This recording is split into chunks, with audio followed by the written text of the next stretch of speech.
Квинтесенција со Ацо Станковски. Квинтесенција доаѓа од Аристотеловата филозофија за конституцијата на светот и постоењето, кое е конспирирано како комбинација од 4 елементи: земја, вода, воздух, оган. А петтиот елемент, кој ги соединува сите и ги регулира, е наречен квинтесенција. Неговото поимање е блиско до постоењето на духот во метафизиката или како космичка интелигенција во езотеријата. Добар ден, драги слушатели на Радио Слободна Македонија. Повторно сте во Квинтесенција, емисија од областа на културата и геополитиката, која оди на брановите на Радио Слободна Македонија, која, by the way, емитува во боја.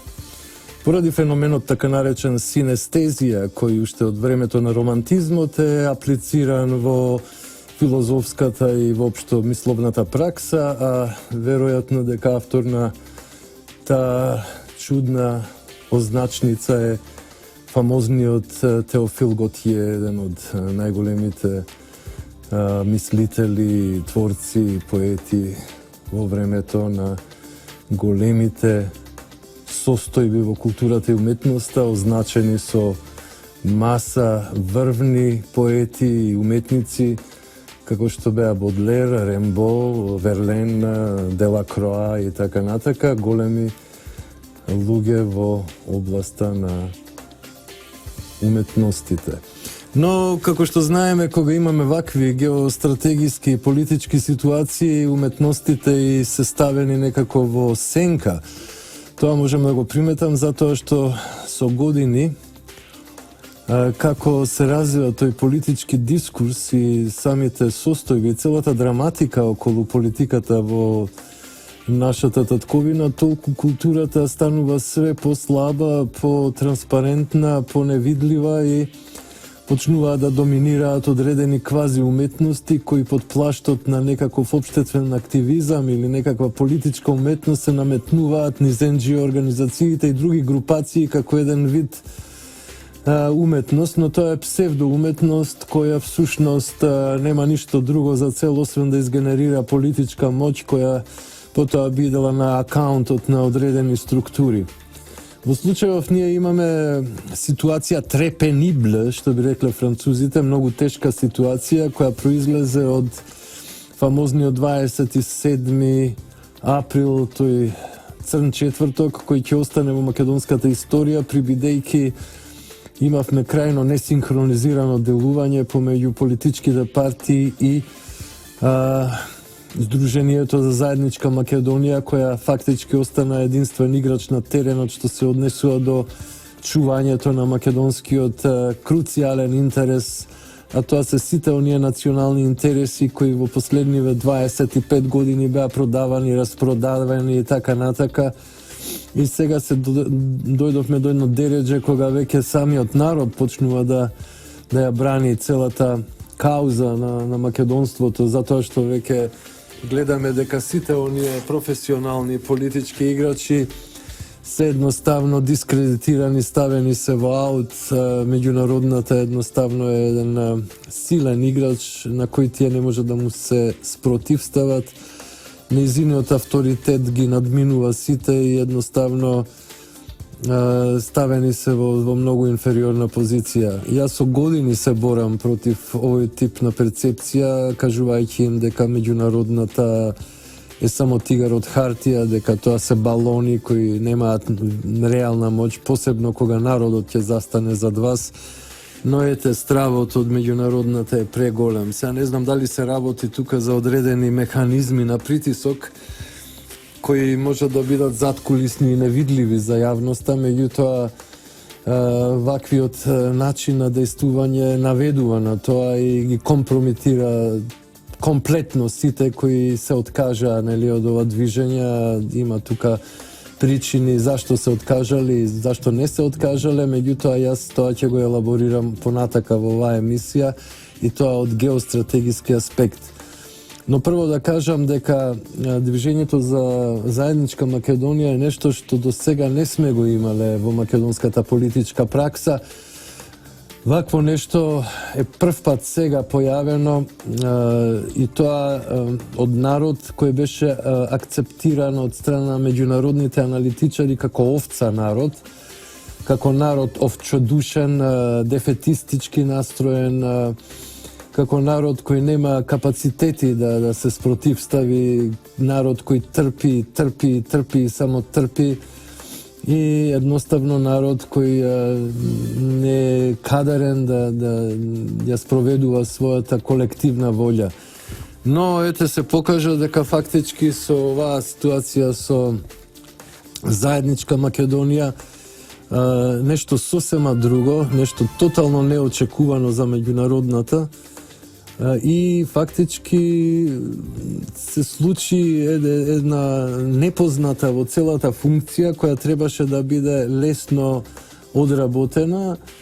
Народот се појави низ ликот и делото за заедничка Македонија и одеднаш сите тие ситуации се искомплицира и така меѓународната тргна во еден вид на порамнување на сметките низ најодвратен тип на инсистирање и дејствување, а тоа е едно мафијашко дејствување со тешки уцени, со закани кои навистина доколку не ги познавате добро тие фолиранти, тие блефери, можете да наседнете и да паднете во нивните шаки, а тие да ве моделираат како да сте некаква скулптуричка од пластелин. Што всушности се случува сега на теренот, а тоа го гледаме добри 3 години, како тие чекор по чекор успеа да го скршат отпорот, значи оној официјален политички отпор, тој што е конституиран во систем, и дури има одредени прогнози дека после таа фаза ќе оди лесно кршењето на народот и на општествените структури, но испадна дека тука народот покажа карактер и жилавост и ги избезуми. Значи ги избезуми тие одвратни играчи од меѓународната и тие влегоа во секакви типови на аранжмани, дури по себе рискантни операции кои можеа скапо да ги чинат и веројатно на некој ниво и ги чинеле скапо. Тие немаат решение за оваа ситуација со народот. Народот излегува, гледаме ве се собира, тука ние сме стационирани како студио со едно големо стакло одвоени од овој простор кој иде на Илинденска и наспроти владата, и гледам доваѓаат луѓе. Секако движењето претрпе страотен удар негде на 27 четврток, кога немаше политичка сила која ги поддржа, тие влегоа во една драстична авантура. Тоа е нешто што ги разочара сите, гледам навистина се крајно разочарани од тоа ретерирање на политичките структури, но сепак можеме да кажеме дека it's never it's not over until it's over, што вика Лени Кравец. Значи треба да помислиме дека никогаш не е готово, додека има некоја желба и надеж и додека пулсира космичкиот ум и додека луѓето се отворени за премислување, преумување, да ги признаат своите грешки и на некој начин да ја поправат таа ситуација, зашто сето ова мора да се окрупни, сите позитивни и патриотски сили мора да се здружат. Значи сега не е време за расцеп, не е време за обвинување еден на друг. Треба да се сватат сите аспекти на играта, затоа што ние не ги знаеме сите елементи во оваа композиција која доведе до оваа ситуација. Може би има некои тајни разговори или тајни планови кои навистина кога би ги дознале би ни станала јасна реакцијата на владеачките структури или воопшто на таа партија која беше на некој начин пријателски расположена со ова движење за заедничка Македонија, тоа е ВМРО ДПМН, значи едноставно може би има некакви структури во целата нарација кои се страотни кои се уште таинствени за поголемиот дел од овие луѓе кои доваѓаат тука да протестираат со праведна кауза, со многу исправен гнев, всушност затоа што се малтретирани веќе со години на најбесловесен начин и народот ќе си дојде по своето. Сега за сега народот е единствената сила која дава резистенс, која дава отпор на сите овие ужасни гадови кои се обидуваат да ја уништат Република Македонија, тоест да ја спакуваат под терк кој не му одговара на народот, нити народот сака да го прифати тоа. Значи да го вратат во една робска позиција, во позиција на тотално послушништво, во позиција на марионета со која би се играле. Но еве да речеме дека всушност врхушката на ВМРО знае нешто што народот не знае, а не смее да го каже, затоа што кога би го кажала би дошло до нека масовна хистерија или до уште поголем апрайзинг. Читајќи ги аналитичарите од светска класа и локални некои аналитичари кои се бават со анализи на геополитичките и геостратегиските состојби во светот, а пред се на Балканот, можеме да видиме одредени интенции кои ни даваат различни типови на оправдувања за тоа зашто е така постапено и зашто народот е пуштен по вода, во смисол на еден дефетизам и прифаќање на условите на меѓународната и незастанување зад народот. Еве да речеме, сите тие аналитичари, кога говорат за состојбите на Балканот, велат дека во фаза на процес на формирање голема Албанија, која западниот фактор ја ветува и ја дава на албанскиот етнос на овие простори, со известна цел, нели?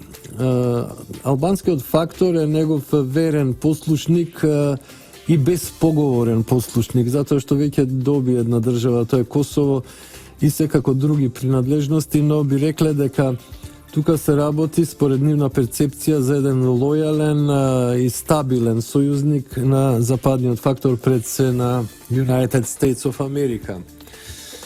Од друга страна имаме, значи, маса други народи, значајни народи на Балканот, пред се од православна провиниенција, но и од славо православна провиниенција, кои на некој начин се врзани со цело едно море, геополитичко и геостратегиско море, кое задира во Евразија, кое преку Русија доаѓа до самиот Берингов проток, артикулирајќи многу земји патем, како што се гигантските Кина, Индија, преку БРИКС, Иран.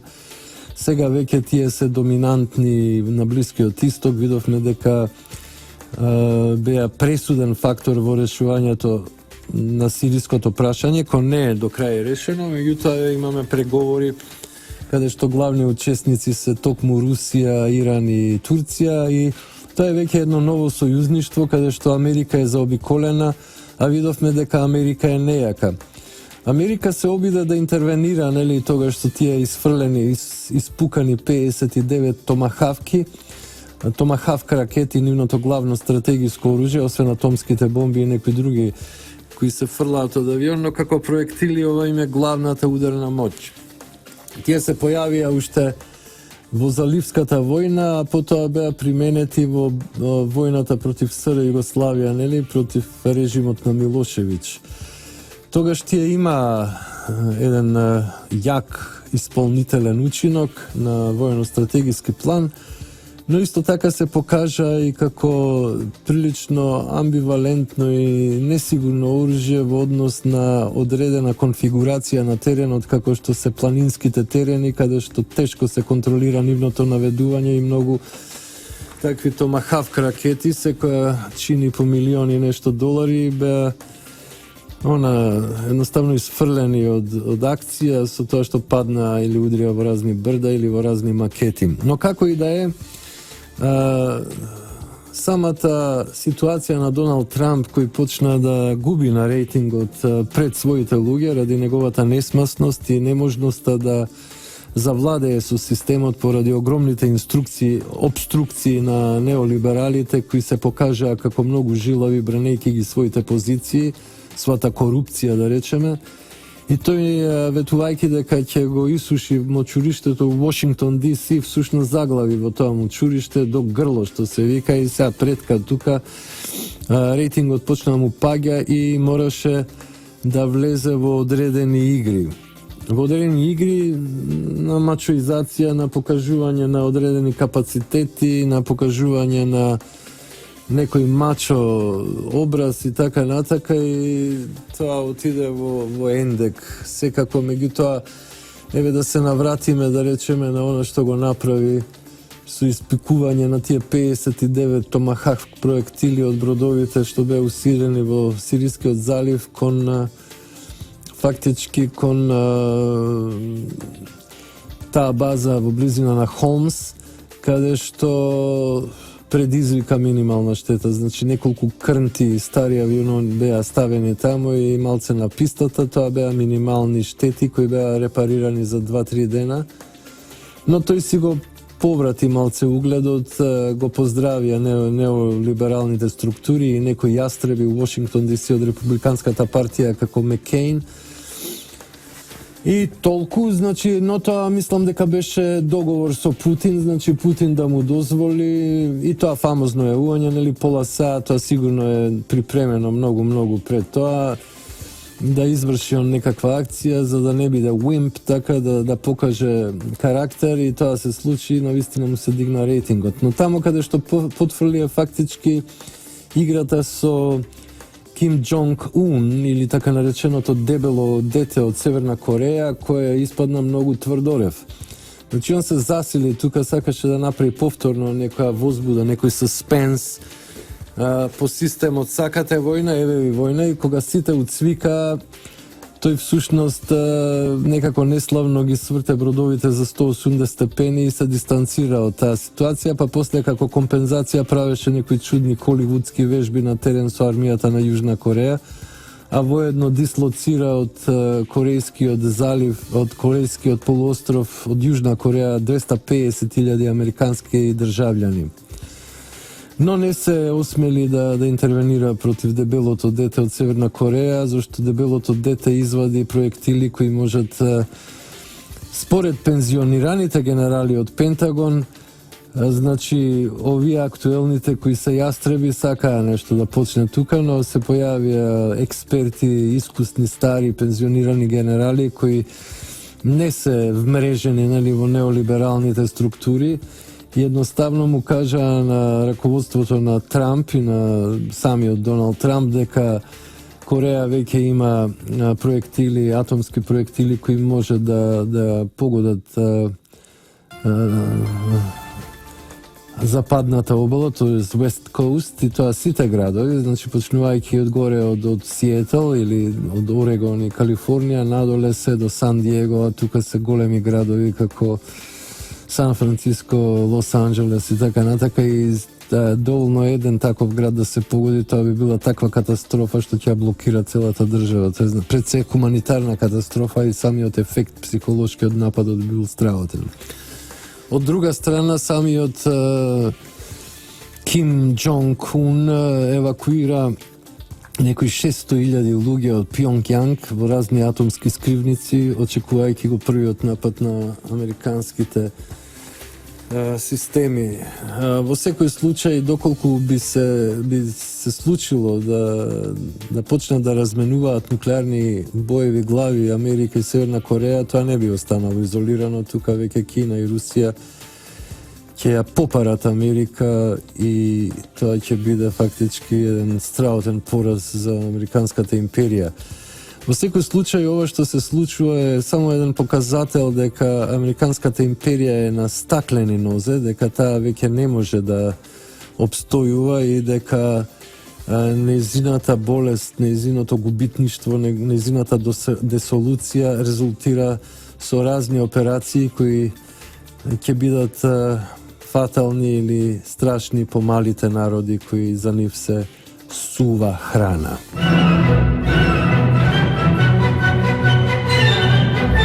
Квинтесенција со Ацо Станковски. Еве повторно во студио, драги слушатели на Радио Слободна Македонија, која емитува во боја, но не само во боја, туку она емитува на сите можни нивоа. И повторно денеска го имаме нашиот истакнат уметник и патриот секако, и секако еден просветител што се однесува до општествениот дискурс и до политичката стварност во Македонија, тоа е Маријан Камиловски. Тоа е секој ден скоро ако не и секој ден со овие луѓе за заедничка Македонија, така да тоа е едноставно инсайдерот кој од време на време, благодарејќи на нашето пријателство, доаѓа тука во студиото и информира какви се состојбите. Исто така тој беше секако присутен на тој ден, на тој црн четврток, така наречен 27 април, со случувањата во собранието. И сега токму за тие ситуации би го запрашал прво да му посакам добре дојде драг Маријан Камиловски. Почитуван Станковски, колега, затоа што баш ми е драго што сум овде да ги прокоментираме жешките настани кои се случува и кои за жал децидно ги предвидов во моите настапи на ТВ Нова, мислам дека беше прашање на време, беше кога ќе се случи тоа што се случи. И така да, ете, тука сум. Па ви благодарам, драг Маријан Камиловски, затоа што навистина секогаш кога ќе се видиме, тој стои на располагање, доаѓа тука, информира, ви го просветлува светогледот и едноставно кажува какви се состојбите, посебно со досега невидено движење, не само во Македонија, туку и на Балканот, а тоа е за заедничка Македонија, која навистина и покрај сите удари што ги доживеа, посебно тој од четврток од 27 и сите тие репресии и апсења кои следеа после тоа, повторно се збираат луѓето и никако не може да запре како некој невиден извор на енергија која излегува од самата хтонска суштина на македонството и на народот. Сега би те запрашал, еве, ти беше актер и сведок на случувањата на 27 во четвртокот, нели? Какви се твоите импресии од тоа? Тоа беше едно збиднување кое ќе влезе сигурно во историјата на македонскиот народ, затоа што тоа беше ден деј кој едноставно не може да биде заборавен и се уште има толку многу непознаници околу тоа случување и се кршат копја околу анализите и едноставно луѓето се уште се обвиткани во една магла на нејасност. Што се случи всушност тој ден? Што фактички се случи? What the fuck happened that day? Shit happened. Токму така, да. Shit happened. Shit happened почна 2-3 дена пред денот Д, значи кога господинот Талат Джофери се обиде да влета во протестантите на заедничка Македонија со кола и протестантите му исклоцала колата. Значи тоа беше првиот обид за провокација, а конкретно и од прва рука вака се случи целата работа. Значи, као и обично, ние тргнувавме овде негде 15 за 6 на вообичајната рута од влада до собрание. Значи, негде толпата кога стигна до кај кинеската амбасада, немојте толпата, подобро народот. Народот, да, се прекрасен народ од сите генерации, од сите социјални провиниенци. Значи, кога граѓаните стигнава до негде кај кинеската амбасада, значи таму кај Максим Горки улицата, раскрсницата што е, одеднаш почнаа да звонат телефони и тоа малте стана вирално и приметив дека луѓето имаат интензивна комуникација, многу луѓе истовремено. И прашав една девојка што зачудено викаше: "Што? Не ми се верува, што?" И викам: "Што е работа? Што се случува?" Викам: "У македонски парламент се пее албанска химна." И тоа стана вирално. Одеднаш почна да се шири меѓу луѓето као пожар. Значи, меѓу колку имаше, 15-20 луѓе, не знам. Дојде моментот за кој 6 дена се собира народот, веќе одеднаш субверзијата е на сцена и од нивна одеднаш страна. станува вирално тоа. И мене ми стана јасно дека ова може да искочи од контрола уште у тој момент. Алерт. И ја напуштив групата, односно протестантите, И преку Протестантите, но не евангелистите. и отрчав кабината кај што беа раководството на протестот и ги гледав одеднаш сите пеплосани у фацата. Искушение. И му придов на Домовски, му викам, точно ли ова? Не знам, вика, туку што проверувам. Значи, не мож, у моментот они не знаева дали се работи за провокација или тоа навистина се случува. Пардон, само сето тоа го пренесуваше ТВ Нова, која упорно ги пренесува како еден фантастичен сојузник на во ред. Сдруженијето за заедничка Македонија и како страдалник, зашто нивниот газда Сеат Кочан е нападнат токму поради ова детално, ова студиозно пренесување на Апсолутно. Меѓутоа, ние додека сме на протести, немаме можност да гледаме ТВ Нова. Тоа е грешка, треба едно телевизорче да си Значи, ние додека се движи групата кон собранието, протестантите, они не се опозиција да пратат, односно некој од нив може да се со појаки телефони, али повеќето не. Како и да е, информацијата стигна до луѓето, они станаа свесни дека тоа се и се наелектризира ситуацијата, екстремно се наелектризира. И кога отидов кај овие, они исто така не знаеа што се случува. Nobody knows the trouble I have. Exactly. И они беа затечени. Јас лобирав да се обратат на народот. Они почнава со програмата, значи почнава луѓето што беа договорени да настапат. Меѓутоа се случи нешто сасвим другчие. Луѓето се свртаа кон парламентот, ни свртаа грб нас. Значи, спонтано, да. Сите гледава, фокусот беше кон парламентот. Не беше фокусот воопшто према нас, што мислам овие што зборева и ние тука стално што се мотаме од целата работа. И после се потврди дека е точна информацијата и они почнаа да се договарат како да се настапи, што да се настапи. Значи, ја инсистирав на тоа да се обрати со одредено обмислено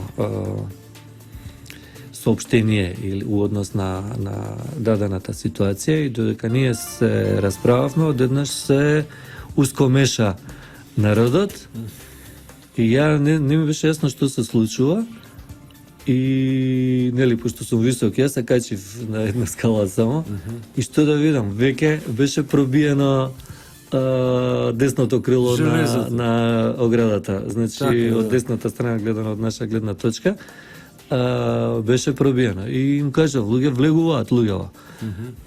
И одеднаш јас настанав дека влегуваат. Дека ѓаволот ја однесе шегата. Да, ѓаволот ја однесе шегата. И тоа е тоа. После масовно нагрб на народот на средната врата и на бочните две врати. Имаше огромен притисок, дојде до судир со полицијата. Мислам, имаше тепање, значи, ние веќе бевме 7-8 бран кога стигнавме. Значи, пред нас имаше 7 слоја на луѓе кои упорно притискава да... Еве, например, слушам вака кодоши пропагандисти од СДСМ зборат како полицијата им ги отворила вратите на демонстрантите и они влегле без проблем. Не, имаше... А јас го гледав тоа на ТВ Нова и добри 5-10 минути они се бавеа со вратата додека не донесоа хебли па да го скршат значи, тоа. Резето и да влезат конечно со огромна сила. Имаше извини, само после видов како они значи стратешки се делат и идат кај другите влезови. За да ги обседнат и другите, сите 4 влеза да ги обседнат, па да бараат влез некаде, иначе да ги пушта полиција, они не би барале, не би иделе на други влезови да бараат можност за влез там. Апсолутно. И они беа концентрирани на средната врата, десната и левата. Значи сите 3 врати беа под притисок огромен. И одеднаш се проби десната врата, десното крило се проби, а не видов дали имало хебли или немало. Меѓутоа видов дека имаше сериозно тепање меѓу полицијата и протестантите. Полицијата реално се обидуваше да ги спречи да влезат. И кога влегов сите,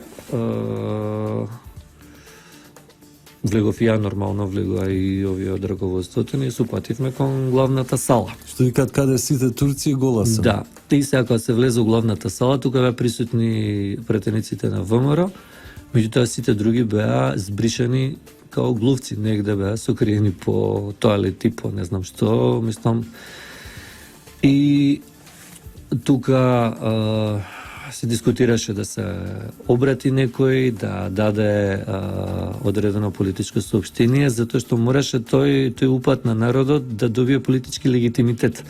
Не може да има легитимитет затоа што ќе бидат третирани као толпа.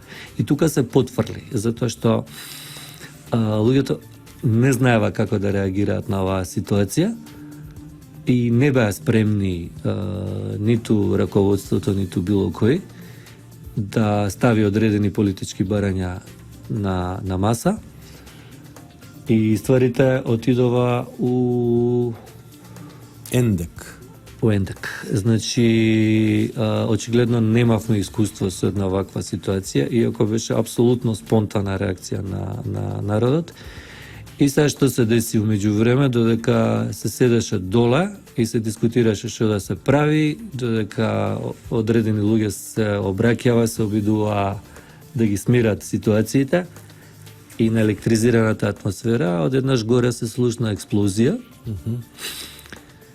И утрчавме да видиме што се случи, умеѓувремено се случиле веќе оние настани со тепачките, со сите тие работи, меѓутоа ние не можевме да продреме до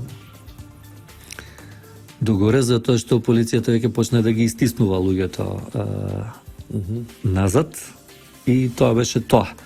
Значи, таму се случија тие настани, кај што господинот Заев доби чалма, нели, Ала Шоич. Да, и други чалми се појавија, некои други као господинот Села беа и тешко повредени, ама слушам сега се опоравил, се темни наочари. Добро, види, у принцип глуматењето е многу битен момент у цела работа. Значи,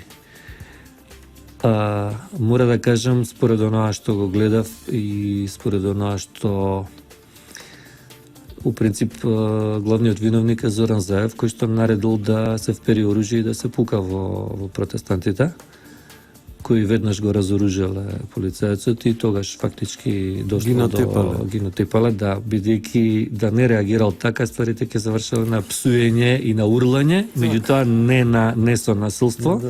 Луѓето влегува едноставно, они почувствуваа дека суверенитетот на Македонија е загрозен, затоа што многу просто у македонски парламент се пее химна на соседна држава. А не само тоа, него 60 дена протестантите излегува и предупредува да не направите нешто вон уставот, зашто ние сме тука да го спречиме тоа.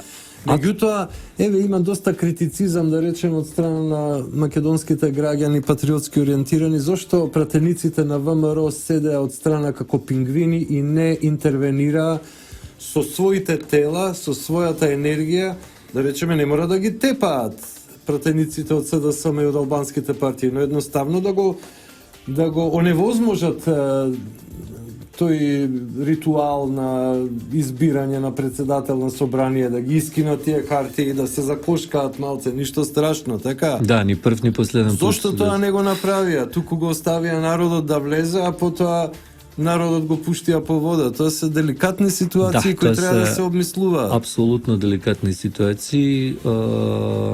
Однесувањето на претениците на ВМРО е questionable. Значи, под знак прашање, зашто тоа го направија.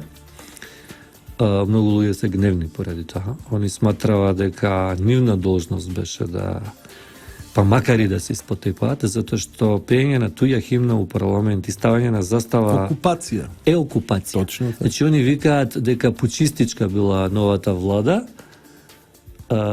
и тоа е исто така идење по линија на помал отпор, а реалноста е дека е тоа окупаторска влада. Точно така. И господинот Талат Џафери е окупатор. Он е Квислинг кој е Не е Клистинг, он е окупатор. Он јасно на окупацијските сили тука. јасно истакна застава на туја држава.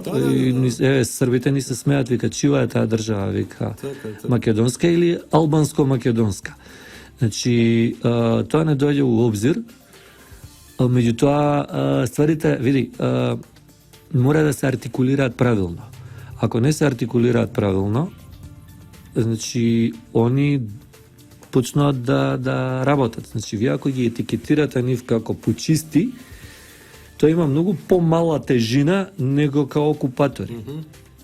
И домашни предавници, тачно. Тие што значи, ја очекувам да се завземе јасен став дека владата што ќе биде формирана е окупаторска влада и дека на местото председател на парламент на Република Македонија имаме окупатор. Тоа де факто е така, може да го викаме како сакаме, може да го викаме мултикулти, ти реков ми рече, реалноста е таа. Еве, драги слушатели, пак дојдовме до една ситуација кога на Бога Божјото, а на Мумонот Мумоновото или на Царот Царевото, па сега се реклами, а потоа се враќаме да резимираме заедно со мојот пријател и проминентниот македонски уметник Маријан Камиловски.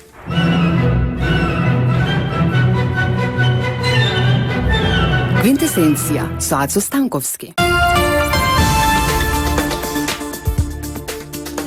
Повторно сме во студио, драги слушатели на Радио Слободна Македонија, која емитува во боја, но не само боја, туку исто така и мудри зборови, обсервации и во овие деликатни ситуации политички и обштествени во Македонија е, тука е нашиот познат прославен уметник Маријан Камиловски, кој може би фати некаква врска со папата, па пошто таму има дела во Ватикан, нели, заедно со скулпторот Коки Јанев, и може би затоа папата ја спомна Македонија да се молиме за Македонија и на некој начин се обидува да лобира Македонија да биде оставена на мира. Но како и да е, гледам маса полицајци, ова не беше порано и борни коли, мислам, што е сега ова, нешто за заедничка Македонија ги гледаат како субверзија некаква на системот или... Но да резимираме. Еве, драг Маријан Камиловски, што мислите, како ова сега ќе иде, како ќе заврши, како воопшто од овој хаос да се постигне повторно една конструктивна структура која ќе ги брани интересите на Република Македонија? Види, the truth well told, вистината кажана добро. Тоа е тоа што може да ни изведе, значи прво мора да се соочиме со фактичката ситуација. Фактичката ситуација е следнава. У Македонија постои Deep State, исто како што постои у Соединетите Американски држави. Тој Deep State е лоциран во армиските и во полициските структури и они функционираат мимо легално избраната власт и легално избраниот председател. Значи, они имаат одредена маневарска способност, значи премиерот и председателот до одреден степен. Меѓутоа, после тоа настапува Deep State и без обзира дали се работи за Америка или за работи за Македонија или не знам Србија, кај што они им викаат до овде можете, до овде не можете. Значи, постојат спекулации дека не се воведе вонредна состојба, односно барањето на председателот Иванов било одбиено,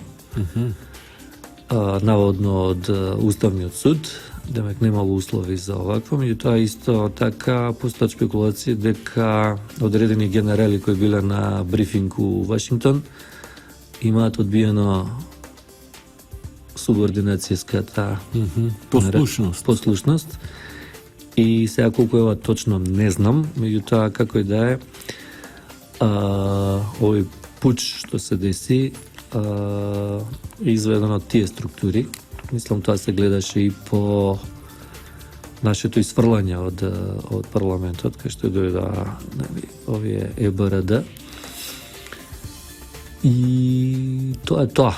Значи, ние реално мора да... Фактички и председателството и ВМРО беа дисконектирани од сите се дисконектирани. Сите институции што треба да се грижат за сигурност на државата. Значи, тоа секако му дава една олеснителна околност на извршниот комитет на ВМРО, значи немале маневарски простор, исто како и председател. Председателот сигурно немал маневарски простор, ако е точна информацијата. Значи, без обзира дали барањето му било одбиено од страна на Уставниот суд или од непослушноста на генералите, тоа не знам, тоа историјата ќе го потврди или одрече.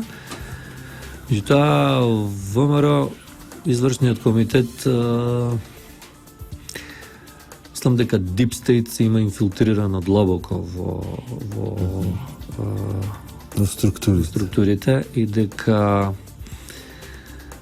ВМРО подхитно треба да свика конгрес, можеби вонреден конгрес, и да си се дефинира себе каде. Знам дали е тоа паметно оваква хаотична ситуација, можеби треба сега да дојде до едно расчистување на енергиите и повторно сојузништво со заедничка Македонија, или подобро кажано, ако се претвори во партија, политичка партија заедничка Македонија, и да иде во коалиција со ВМРО и сите други патриотски партии, без оглед дали се од десна или лева провиниенција. И со други здруженија. Тоа е во ред. Ја не знам дали има тенденции заедничка Македонија се претвори во партија. Меѓутоа, факт е дека ВМРО му заби одношува грб на движењето Заедничка Македонија и луѓето се гневни поради тоа, се гледа тоа по социјалните мрежи. Че без обзира дали е козметика, вие кога ќе изјавите дека треба тие што предизвикале насилство да се апсат, значи луѓето не предизвикале насилство, туку било предизвикано насилство врз нив. Значи, прво провокацијата да се пее туѓа химна во парламентот на Република Македонија, акт на чинна окупација. Значи, народ фактички си ја брани татковината. Народ ја свати таа територија као окупирана и направи све да ја ослободи и де факто ја ослободи у тој момент. Точно. Што не се случило до сега, да, во историјата на македонската држава. Тачно. И второ,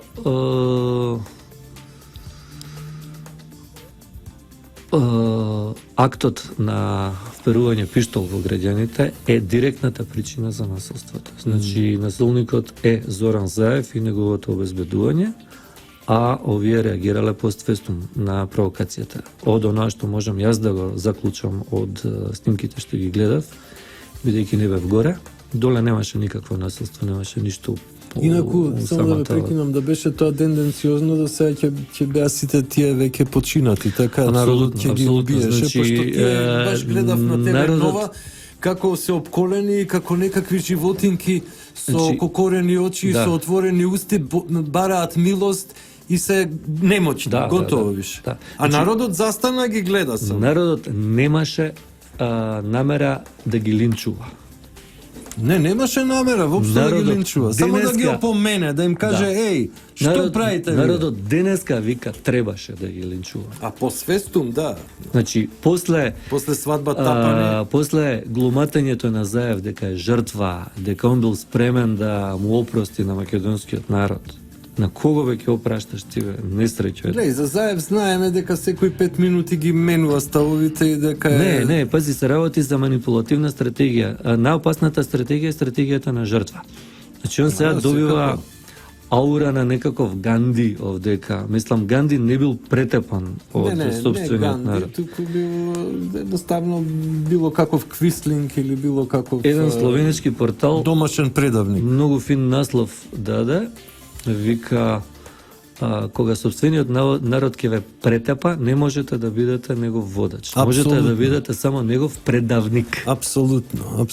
Така тука завршува приказката. Точно сега имаме една матна ситуација, сосема маглива.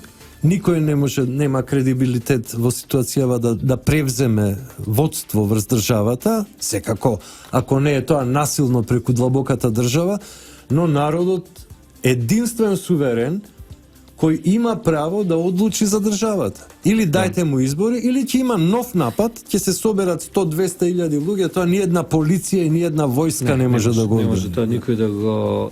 Мислам дека и самите безбедносни структури треба да си се распрашаат самите себе, со нивната deep state. Значи, треба да одлучат на чија страна се, дали се на страна на народот или на страна на... Тоа треба знам. чистење од внатре. Тачно. Истото важи и за ВМРО, треба да си се праша на чија страна е. А Заедничка Македонија треба да има јасни политички ставови, јасно изречени, писмено и доставени до парламентот. А една од првите ставови, според мене, тоа е прогласување на структурата водена од Зоран Заев и Талат Џафери за окупаторска Така. и предавничка. Тоа е тоа. Добро, ви благодарам, драг Маријан Камиловски. Тоа беше Маријан Камиловски, нашиот познат уметник, кој исто така е и познат аналитичар, познат проследувач на општествените и политичките и геополитичките настани во самата земја и во регионот и во светот. Ја му се заблагодарувам и само можам да кажам апропо Заедничка Македонија и усилбите на македонскиот народ дека кучињата лајат, но караванот оди. А сега ќе му се придвижиме на овој доблесен караван на слободата за Македонија. Идеме понатаму. Амин. Амин. Ова беше квинтесенција со Ацо Станковски, Трговско радиодифузно друштво Радио Слободна Македонија. Денеска е 8.4.2017 лето Божје. Со мене денеска беа прекрасниот Далибор Зафировски и Дине Вучков. Ви благодарам за вашето внимание и до слушање.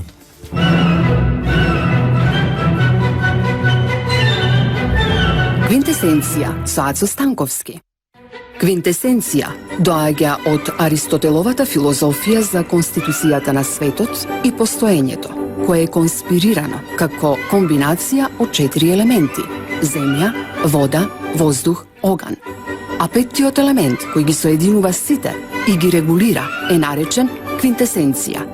Неговото поимање е блиско до постоењето на духот во метафизиката или како космичка интелигенција во езотеријата.